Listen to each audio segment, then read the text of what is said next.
আসসালামু আলাইকুম। আজকে টিউটোরিয়ালের মধ্যে নকশা থেকে প্লটগুলোকে পলিলাইন দিয়ে ড্রয়িং করার পর সেখান থেকে একটি সিম্পল ক্লিকের মাধ্যমে এই টেবিল আকারে জমির ক্ষেত্রফল নির্ণয় করা। তো এইটার জন্য আমাদের একটা লিপসের সাহায্য নিতে হবে।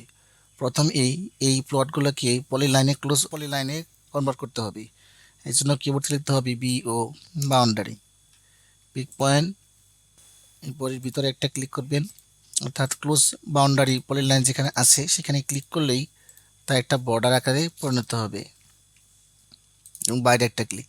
এখন দেখেন এখানে প্রত্যেকটা আমার ক্লোজ পলিলাইনে কনভার্ট হয়েছে। কিবোর্ড থেকে টাইপ করবেন ABB অর্থাৎ অ্যাপলোড, ইন্টার দেওয়ার পর এই যে এরিয়া লেভেল নামে যে লিপসটা আছে এই লিপসটাকে সিলেক্ট করে নেবেন। এরপর লোডে ক্লিক করবেন। লোডে ক্লিক করলে এখানে লেখা আসবে যে area level B1 live successfully loaded. এরপর ক্লোজ দিয়ে দেব। কিবোর্ড থেকে টাইপ করব AT অর্থাৎ এরিয়া টু টেবিল, ইন্টার দেওয়ার পর এখানে কিছু করবেন না, যা আছে তাই লিখবেন। এখন আবার এন্টার দিবেন। এন্টার দেওয়ার পরে একটা ক্লিক করবেন। ক্লিক করলে দেখবেন যে এখানে একটা পয়েন্ট শো করতেছে। এটা শো করার পরেই দেখেন এখানে লেখা আসছে সিলেক্ট অবজেক্ট। এখন এই ভিতরে একটা করে ক্লিক করবেন,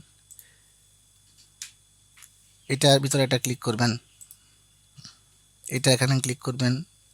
তো এইভাবে ক্লিক করবেন, যে কয়টাকে আপনি সিলেক্ট করবেন এগুলো ক্লিক করতে থাকবেন, এটাকে ক্লিক করবেন।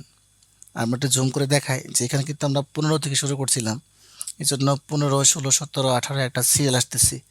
আর এরকম আসলেই আপনি বুঝতে পারবেন যে টেবিল এখান থেকে ক্ষেত্রফলটা টেবিলে যুক্ত হইতেছে। এরপর এখানে সিলেক্ট করব, সেট থেকে লিখব SC দিয়ে আমরা সিলেক্ট করব। একটা বেস পয়েন্ট নিলাম। এরপর যতটুকু প্রয়োজন মনে হয় আপনারা এটাকে জুম করে নেবেন।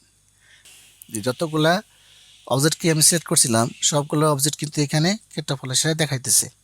যে 15 নম্বর প্লটে আমার কত স্কোয়ার ফুট জমি আছে সেটা এখানে দেখাইতেছে, 18, 17, 19 এগুলো দেখাইতেছে। আর লিপস্টিক আর প্রয়োজন হলে আমাকে জানাবেন কমেন্ট বক্সে,